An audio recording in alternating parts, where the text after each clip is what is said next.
Hello guys, welcome back to the channel which is learn to grow. कल जो हमने class पढ़ी थी वो SAT एक्ट की फर्स्ट क्लास थी, पार्ट 1 था वो, ठीक है। और कल थोड़ी वीडियो लंबी हो गई थी इंट्रोडक्शन में। हाँ, कल एक मिस्टेक हो गई थी कि जो मैंने वैकेंसी बताई थी वो 155 बता दी थी, लेकिन एक्चुअली में वैकेंसी 105 है। पर आप अप्रोक्स मान लो कि अगर कोई बैंक जैसे बैंक से रिलाई करते ही वो अगर इंक्रीज़ करना चाहते हो तो इंक्रीज़ कर देते हैं, क्योंकि नंबर वैकेंसी कई बार बताई नहीं जाती है। ओके, सो अभी हम पढ़ने वाले हैं जो कल हमारी क्लास थी उसके आगे, ठीक है। कल हमने सेक्शन 5 तक आई थिंक पढ़ लिया था। हाँ, सेक्शन 5 तक हमने पढ़ लिया था कि सेक्शन 5 में कुछ नहीं है, विड्रॉ ऑफ रिकॉग्निशन बताया गया है, ठीक है। और देखो, ये एक्ट में से हम ज़्यादा डीपली नहीं पढ़ेंगे क्योंकि इतना डीप नहीं पूछा जाता, थोड़ा ऊपर ऊपर से पूछा जाएगा तो हम वही पढ़ेंगे। ओके, तो हमारा नेक्स्ट सेक्शन था कि पावर होगी जो भी इंक्वायरी करने की, जो भी रिटर्न पीरियडिकली रिटर्न होंगे, डायरेक्ट इंक्वायरी करने की पावर किसके हाथ में होगी, वो सेंट्रल गवर्नमेंट के हाथ में होगी, ठीक है। उसके बाद ये बोला गया है कि जो सेबी है, जो भी स्टॉक एक्सचेंज है रिकग्नाइज, उसको सेबी के अंदर में ही सारी चीज़ें जो भी उसने प्रिस्क्राइब करी है वो सब उसमें फॉलो करनी चाहिए। ओके, सेकेंड इज कि जो भी every recognise stock exchange and every member there shall maintain and preserve for such period not exceeding 5 years. मतलब उसको क्या बोला है, उसने टाइम लिमिट यहाँ पे दे दी है कि 5 साल तक उस बुक्स ऑफ अकाउंट को उसको मेंटेन करना पड़ेगा, ठीक है। 5 साल से ज़्यादा नहीं होनी चाहिए कोई भी उस स्टॉक एक्सचेंज का मेंबर, ठीक है। उनको जो पीरियडिकली बताया गया है ना, रिटर्न कितना होना चाहिए, कब तक बताना है, तो वो 5 साल तक बताए कि कोई भी डॉक्यूमेंट है, कोई भी अकाउंट है, उनको उसे 5 साल या उससे ज़्यादा नहीं, 5 साल तक का उसको रिकॉर्ड रखना पड़ेगा, मेंटेन करना पड़ेगा, जैसे सेंट्रल गवर्नमेंट कहती है। और जब अगर वो कंसल्ट कर लेती है, स्टॉक एक्सचेंज से कंसल्ट कर लेती है कि जो भी उन्होंने प्रिस्क्राइब किया है कि वो पब्लिक इंटरेस्ट में ट्रेड कर रही है, जैसा हमने कल पढ़ा था, ठीक है, बुक्स ऑफ अकाउंट्स उन्होंने मेंटेन किया है, तो वो इंस्पेक्ट करके उसको रीजनेबल टाइम देगी, जो भी, ठीक है, जो भी सेबी ने दिया है, ठीक है, ये बताया। तो मैक्सिमम पीरियड क्या बताया उसने, 5 ईयर्स तक उसको बुक्स ऑफ अकाउंट को मेंटेन करना पड़ेगा। जो मेंटेन टाइम पीरियड बताया वो कितना बताया गया, 5 साल तक, नॉट एक्सीडिंग 5 ईयर्स। ओके, उसके बाद ये इतना इम्पोर्टेंट है नहीं, मतलब इसमें से पूछा नहीं जाता, वो जो टाइम वाला था वो पूछा गया था, ठीक है।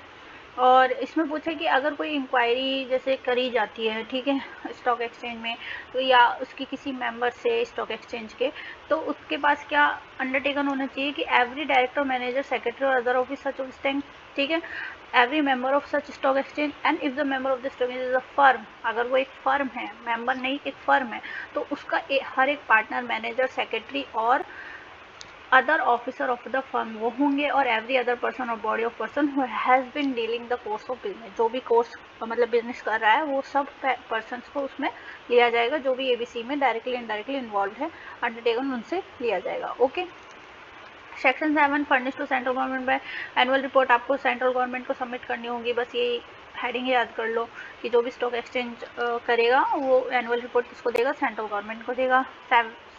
7A में बताया गया कि power stock exchange to make rules, ये हमने अभी ऊपर ही किया था कि उसके पास पावर होगी, ठीक है, रूल्स वगैरह की। अब देखो 8 में ये लिखा है, अभी हमने देखा कि जो भी 7A में तो बोले कि power of recognise stock exchange to make rules restricting voting rights, कि वोटिंग राइट्स पे जो रेस्ट्रिक्शन लगाने का रूल है वो पावर जो है वो रिकॉग्नाइज स्टॉक एक्सचेंज के पास है, ठीक है, जिसमें से ये सारे मैटर देगी कि क्यों रेस्ट्रिक्शन लगाना है, कि क्या क्या कारण हो सकते हैं, ठीक है, वो सारे रीजंस यहाँ दिया हुआ है, और उनको ये सब पब्लिश करना पड़ेगा ऑफिशियल गैजेट में, ठीक है, नोटिफिकेशन देना पड़ेगा, और अगर कोई मॉडिफिकेशन वगैरह करते हैं उसका भी उन्होंने सेंट्रल गवर्नमेंट को बाय द ऑफिशियल गैजेट उसमें दिखाना पड़ेगा, ठीक है। 8 में क्या दिया है कि सेंट्रल गवर्नमेंट के पास राइट है कि direct rules to be made, क्या रूल्स बनने चाहिए, और कोई भी रूल वो जो बना सकती है, सेंट्रल गवर्नमेंट के पास तो रूल बनाने का ही राइट होगा। ओके, कंसल्ट कर सकती है वो गवर्निंग बॉडी से, जो भी स्टॉक एक्सचेंज में मतलब इन्वॉल्व होती है, जिनको नॉलेज होती है, उनसे कंसल्ट कर सकती है, सेंट्रल गवर्नमेंट के पास ही राइट होगा रूल्स बनाने का, ठीक है। ये सेक्शन 8 बताता है। क्लियरिंग कॉर्पोरेशन जितना इम्पोर्टेंट नहीं है। 9 पे आ जाओ। देखो 9 में बोला है power of recognise stock to make bylaws, and कोई भी जो भी रिकॉग्नाइज स्टॉक एक्सचेंज होगा, जो भी उसने मतलब सेबी से जितना जो अप्रूवल ले लिया है, तो वो make bylaws for the regulation and control of contracts, ठीक है, उसी के पास होगा।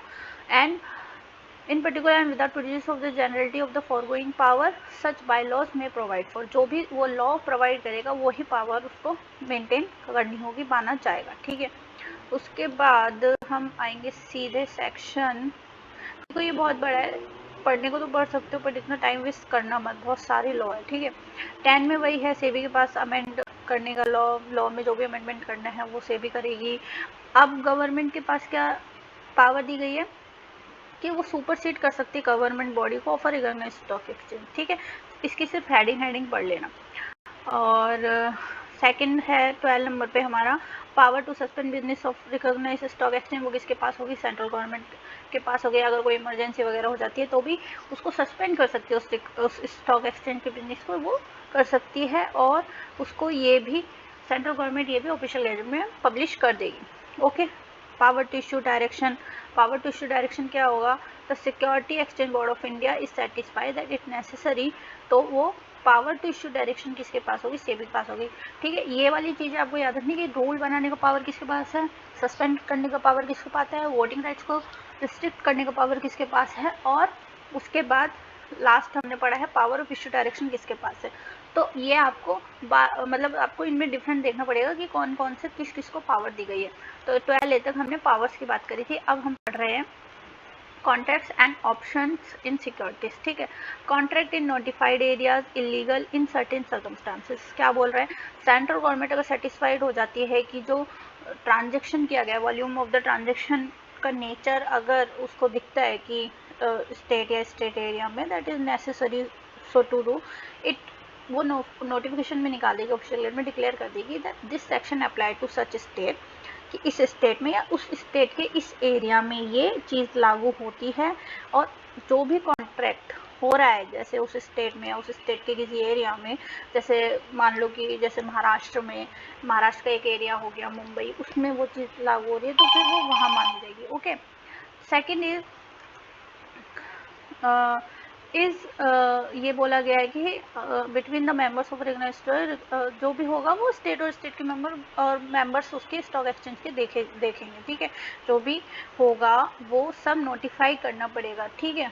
इसका प्रोविजो ये देख लेना कि जो भी कॉन्ट्रैक्ट हो रहा है, जो भी उस कॉन्ट्रैक्ट में आ रहा है, मेंबर्स के बीच में हो रहा है, या दो से अधिक स्टॉक एक्सचेंज एक दूसरे के साथ कर रहे हैं उस स्टेट में, उस स्टेट एरिया में, शैल बी, ये टर्म है, be subject to such terms and condition as may be stipulated by the respective stock exchange with prior approval of security board of India, ठीक है। ये सेबी का होगा। And require prior permission from the respective stock exchange if stipulated by the stock exchange with prior approval. तो हमको हमेशा उसमें ये चीज़ याद रखनी कि कोई भी सब्जेक्ट मैटर होगा या कोई भी परमिशन होगी वो हमें उस स्टेट में देखना पड़ेगा कि हमें तब भी वो सेबी से ही अप्रूवल लेना पड़ेगा। Okay, and the next is trading floor वगैरह की बात करेगी, ये मत देखो। Contract in notified area to be void in certain circumstances, हाँ वॉइड कर सकते हैं कि कौन से एरिया में कर सकते हैं। तो अभी हमने जैसे देखा कि हमें ज़रूरत पड़ती है, अगर बाय लॉ ये स्पेसिफाई कर दिया गया है तो फिर हम उसको वॉइड भी कर सकते हैं। तो it is not that important, मतलब इतना इंपॉर्टेंट है नहीं, अगर देखना है तो देख लेना, ठीक है। मेंबर्स में not act as principal in certain circumstances, members को कब एज अ प्रिंसिपल नहीं करना है, नो, कोई भी मेंबर जो स्टॉक एक्सचेंज का मेंबर है shall inspect and security into any contract as a principal with any person other than a member of RSE unless he has secured the consent of authority of such person and disclosed in the note, memorandum or agreement of sale or purchase that he is acting as principal। जब तक वो ये नहीं दिखा देता कि वो किसी MOA में या अपने किसी नोट में डिस्क्लोज नहीं कर सकता या डिस्क्लोज नहीं कर देता या एग्रीमेंट में या किसी सेल परचेज के एमओ में नहीं दिखा देता कि वो एज एन एक्टिंग प्रिंसिपल काम कर रहा है, तब तक वो एज अ प्रिंसिपल काम नहीं कर सकता, ठीक है।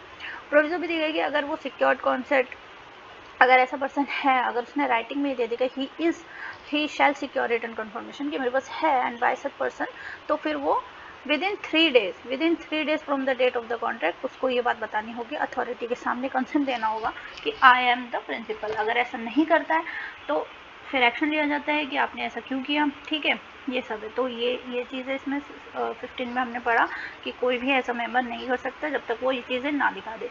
And power to prohibit contract central government करेगी, अगर ओपिनियन लेगी तो वो बताएगी कि कुछ जैसे अनडिजायरेबल स्पेकुलेशन फैल गए या नोटिफिकेशन में ये दिखा देगी that no person in the state or in area specified in the notification shall with the permission of the central government can enter into any contract of the sale or purchase of this kind of stock exchange. Okay, तो वो नहीं कर सकता, prohibit कर देंगे, कोई contract मत करो। सेंट्रल गवर्नमेंट के पास ये पावर है। ज़्यादातर पावर सेंट्रल गवर्नमेंट को दी गई है या फिर सेबी के अप्रूवल पे दी गई है, ठीक है। Licence of dealing in securities in certain areas की वो बताया गया है कि किन किन एरियाज में आपको लाइसेंस लेना पड़ेगा अगर ऐसा स्टॉक एक्सचेंज का आपको बिजनेस करने है कि नहीं, ठीक है। अब स्पॉट डिलीवरी देख ली थी हमने जब 30 इंपॉर्टेंट पढ़ा था, तो जो उस सेक्शन जो हमने उसमें पढ़ा था, डेफिनेशन में पढ़ा था ना, वही है।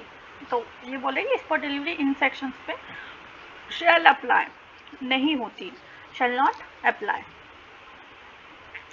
18 है कॉन्ट्रैक्ट इन डेरिवेटिव्स को बताता है, ट्रेड इन और recognised stock settle in the clearing house in accordance with the rules and by law of the stock exchange, ठीक है।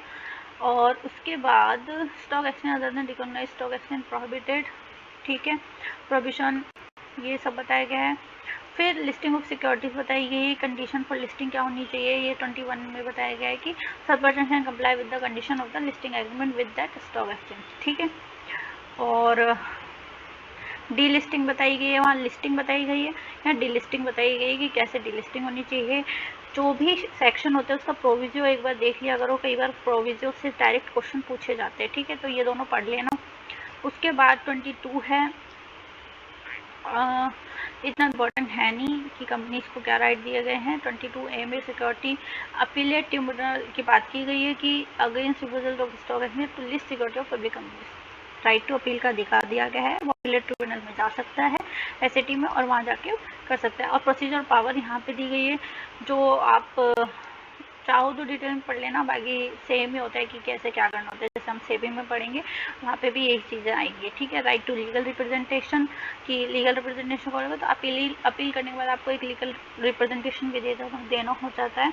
तो जैसे चार्टेड अकाउंटेंट है ना, या फिर कंपनी सेक्रेटरी है या कॉस्ट अकाउंटेंट है या कोई भी लीगल प्रैक्टिशनर और कोई भी ऐसा ऑफिसर जो प्रेजेंट हो उस टाइम पे, जो एसएटी में अपील कर सकता है, उसके सामने खड़ा हो सकता है, उस केस की सुनवाई करवा सकता है, ठीक है। ये सब दिया है और इनके बारे में एक्सप्लेनेशन दी गई कि कोई भी वकील अटॉर्नी जनरल हो सकता है। लिमिटेशन 22D में बताई गई है, तो लिमिटेशन एक्ट में बोला गया है वही प्रोविजन एसएटी में लागू होगा। सिविल कोर्ट के पास कोई जुरिडिक्शन नहीं है। 20A में बताया गया no civil court have jurisdiction, क्योंकि हम सीधे अपील कहाँ कर रहे हैं, एसएटी में कर रहे हैं, एसएटी में अपील होगी, ठीक है।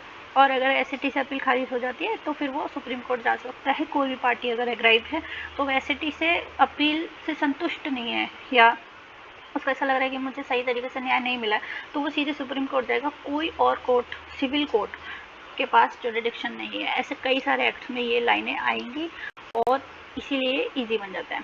फिर है पेनल्टीज एंड प्रोसीजर की पेनल्टीज 23 में दी गई कि जो भी विदाउट रीजनेबल कॉज अगर फेल्स हो जाता है किसी भी सिचुएशन में, जो सेक्शन 6 में दी गई है, कॉन्ट्रावेंट करता है किसी कॉन्ट्रैक्ट को, उल्लंघन करता है किसी कॉन्ट्रैक्ट का, कॉन्ट्रावेंट करता है किसी प्रोविज़न का, ठीक है, ये सब बताया गया। ओन करता है ऐसे जगह पर जहाँ पे वो नहीं करना था या उस वहाँ के रूल्स को नहीं मानता है, परमिट नहीं माना गया है। मैनेज या कंट्रोल करता है ऐसी जगह पर, not being a member of RSC नहीं है फिर भी मेंबर की तरह बिहेव कर रहा है, ठीक है, ज्वाइन कर रहा है, गैदर कर रहा है, असिस्ट कर रहा है किसी चीज़ को, तो एग्जीक्यूटिव ऑफिसर है और any award penalty by the executive जो भी होगा, ठीक है, तो वो उस पर एग्जीक्यूटिव ऑफिसर उस पर संज्ञान ले सकता है, उस पर 25 करोड़ रुपए तक की पेनल्टी लगा सकता है। 25 करोड़ रुपए तक की पेनल्टी, 10 साल की सज़ा, 10 years ऑफ इम्प्रिजनमेंट और बोथ, ठीक है, ये याद रख लेना बस, इससे ज़्यादा इम्पोर्टेंट और कुछ है नहीं, ठीक है।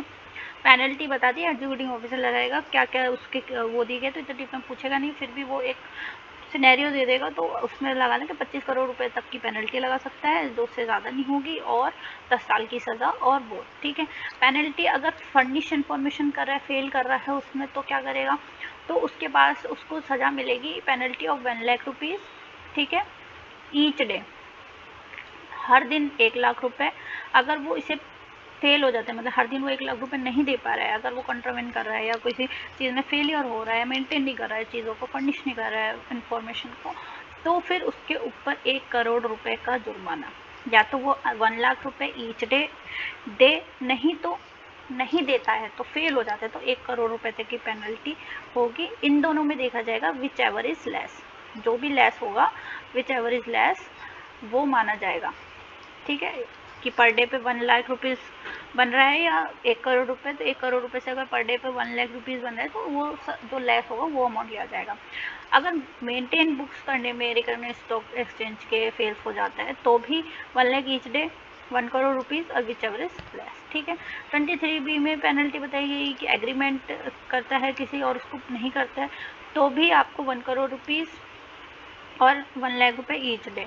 ठीक है, इसमें अगर इन्वेस्टर्स के ग्रीवियांस को रिड्रेस करता है तो भी 1 लाख रुपए ईच डे और 1 करोड़ रुपए की penalty which ever is less. ठीक है, तो सिंपल है, इसमें पेनल्टी तो याद रखना है, जो अगर कोई भी आ जाती है स्टेटमेंट तो आप उसमें लगाना 1 lakh each day 1 crore which ever is less. ठीक है, उधर वहाँ पे बस वो याद रखना कि जब वो कॉन्ट्रावेंट करे बहुत सारे कॉन्ट्रैक्ट्स वगैरह को तो वहाँ पे 25 करोड़ रुपए थी, 10 साल की सज़ा और बोथ। ठीक है, कोई भी चीज़ को फेल कर, सेग्रीगेट सिक्योरिटी और मनी क्लाइंट को फेल कर देता है अगर वो, तो उसको पेनल्टी मिलेगी नॉट एक्सीडिंग 1 करोड़ रुपये, इसमें नहीं है। ठीक है, इस वाले में सिर्फ 1 crore rupees, not exceeding 1 crore rupees of penalty. ठीक है, ये मिलेगी। उसके बाद ये सारी पेनल्टीज़ है, अब इसमें यही सब चलता रहेगा कि अगर प्रोविज़न लिस्टिंग कंडीशन और डीलिस्टिंग कंडीशन के ग्राउंड पे फेल हो जाता है वो, तो उसको 25 करोड़ रुपए वाली पेनल्टी मिलेगी। ठीक है, अगर उसको डीमेटेरियलाइजेशन of delivery of unlisted security हो जाता है तो उसको 25 करोड़ रुपीज़, अब यहाँ से है 25 करोड़ रुपीज़ वाली पेनल्टी स्टार्ट होगी। ठीक है, फेलियर ऑफ फर्निश हो जाता है तो भी 25 करोड़ रुपीज़। ठीक है, penalty of contravention where no separate penalty has been provided तो 1 करोड़ रुपीज़, यहाँ पे आ गया 1 करोड़ रुपीज़ वाला। ठीक है, 1 CR वाला आ गया। Power to adjudicate for the purpose of this section, जो भी आया हमने अभी पढ़े हैं तो पेनल्टी वाले, अगर वो नहीं करता है, ठीक है, तो उस अब एडजुडिकेशन की पावर किसके पास होगी, ऐसा ऑफिसर अपॉइंट किया जाएगा जो एनी ऑफिसर जो not below the rank of division chief of the security and exchange board of India, मतलब सेबी का जो डिवीज़न चीफ होगा उस रैंक से, not below the rank of division chief. ठीक है, डिवीज़न चीफ की रैंक से नीचे का नहीं होना चाहिए, उस ऑफिसर को अपॉइंट किया जाएगा इन मामलों को एडजुडिकेट करने के लिए, और हर पर्सन को एक रीजनेबल अपॉर्चुनिटी दी जाएगी फॉर बीइंग हर्ड। ठीक है, एंड एडजुडिकेटिंग ऑफिसर जो होगा उसके पास पावर होगी किसकी, टू समन।